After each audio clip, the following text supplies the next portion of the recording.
El Guíxols va rebre una dura derrota davant un Farners que va ser superior. Aquesta nova ensopegada agreuja el mal moment de l'equip, que haurà de reaccionar la setmana que ve contra el Peralada. Els homes de Mont-ras gairebé no van portar perill el primer temps. Mancheño, però, va poder avançar el seu equip al rematar una bona jugada individual de Chicho.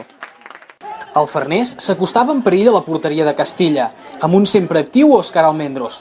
Poc després de la mitja hora de joc, Riqui va avançar els de Santa Coloma amb un potent xut amb l'esquerra des de la frontal de l'àrea.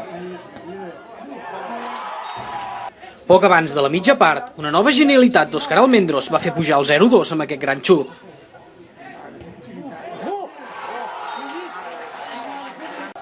Al segon temps, Mont-ras va fer entrar Marc Medina i Carlos Gómez per intentar retallar distàncies.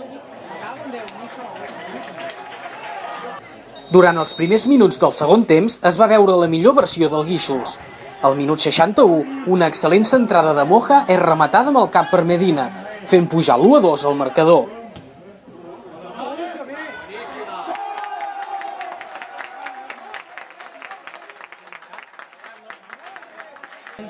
El gol va envalentonar els blaugrana, que van estar a punt d'empatar el partit en alguna ocasió.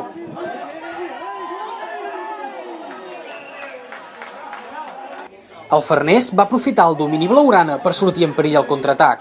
En una d'aquestes jugades, Almendros va aprofitar per fer el tercer i deixar gairebé sentenciat el partit.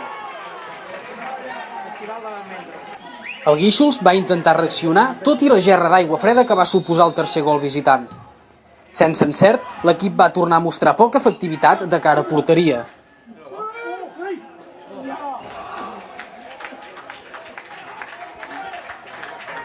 Ja a les acaballes del partit, novament una bona jugada d'Almendros va acabar amb una centrada des de l'esquerra que va rematar amb el cap el ganxó Guiti, fent pujar el definitiu i dolorós 1-4.